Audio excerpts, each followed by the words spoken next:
Week 10 begins, and it was by far the best week yet.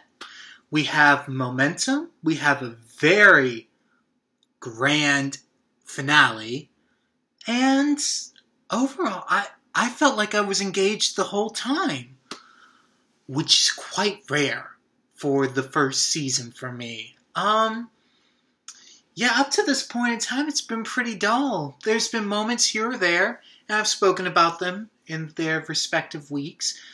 But, this episode showed a lot of potential. Definitely, yeah. Oh my goodness. So, really, the main storyline and the title of the episode, The Separation, is about Crystal. She leaves Blake and ends up kissing Matthew in the episode. Ooh, not a good choice. And also, Blake is very controlling of Crystal. And Blake is talking about, I can't live without her. I must have her in my life. So we'll see. We'll have to see. I'm assuming eventually they do get back together because I can't imagine them doing the show without Crystal, although it could have made a very interesting second season if she just left. If she was only a first season character and we bring in someone else. But I know that's not going to happen. But that could have been an interesting alternative in the storyline. Yeah, not much to talk about. Mainly positive things, actually. Steven ends up spending the night with his ex-lover, Ted. And then Ted visits Claudia, who is Steven's girlfriend, who is married to Crystal's ex. It's this weird scenario. But, there's a scene where Ted is really fighting very hard for Steven, saying, I love him. I know what's best for him. I need him, basically. And Claudia is like, you don't know what you're talking about. And she just gets all defensive. And then he says something.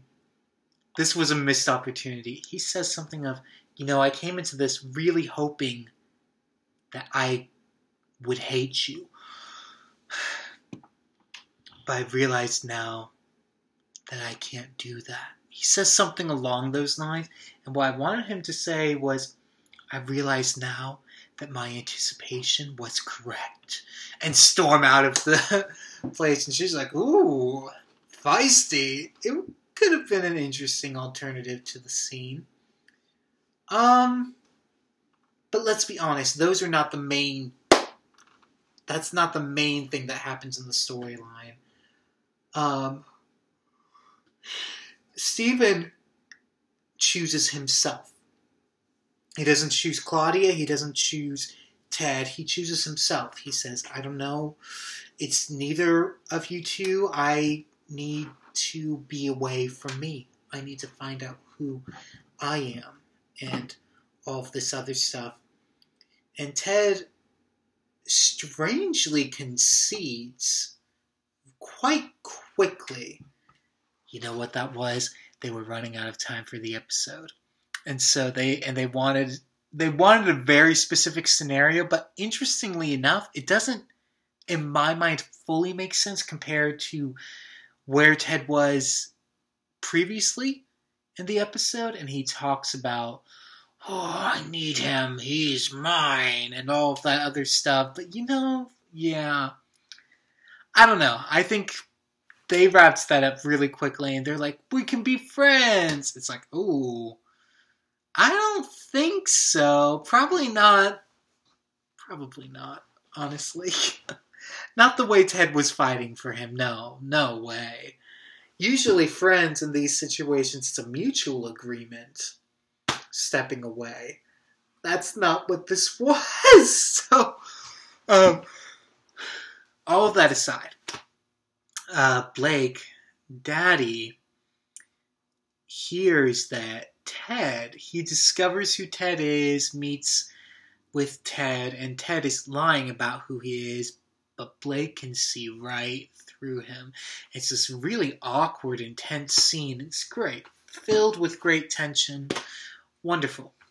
And then what happens is that he discovers that Ted is in Steven's room. And Blake goes, "Not in my house." And he is just filled with rage. And he goes over. And he instantly, when he sees him, they're hugging. And it's supposed to be a goodbye hug, a hug of friendship. And Blake goes nuts, start beating the crap out of Ted. And pretty much punches him so that he falls over and hits metal railing, I think around a fireplace. Although don't quote me on that. I'm not 100% sure exactly what he hit his head on. It was something metal, I'm pretty certain. And he's not breathing. And that's how the episode ended. And the assumption ultimately is that he dies. And that Daddy killed Steven's ex-lover. Ooh. Oh dear. So that's where we leave the Carrington clan off for a 2-week hiatus. Yeah, so you guys know, when these episodes originally aired, that was the beginning of a 2-week hiatus, so we won't come back until April 13th with this particular analysis. And then we have 2 weeks, and then we're done with season 1. Wow, we're getting really close. Very close. What would I give this episode? Oh, man. Maybe a 3.7. Like, it was the best episode, I thought, overall. It's not perfect. It's a little better than average. In comparison to what we've had come before it, I thought it was great. Really wonderful, wonderful episode. Last thing to be said, Fallon is boring. I'm bored with her. She had so much potential and they wasted it. Shame on you. Wasting your potential. Anyways, am I excited for next, well, two weeks from now? Yeah. I am. I'm excited to see where the season ends up. There's only 2 more episodes left, and then we come to one of the most famous episodes of the series, which is the season 2 premiere. So, it will just, I think it will be good to have season 1 under the belt, have all of that preparation, all of the establishment of the world. And the further it's gone on in the first season, the less and less it is felt so close to Dallas. Although, it still has plenty of elements of it. It was bred in Texas, basically. That's what this was. And this first season is struggling, but it's fine. They're finding their footing, and they're getting there. They're getting there, and it's a wonderful thing. So, anyways, guys, I will see you 2 weeks from now. I hope you'll join and have a good hiatus.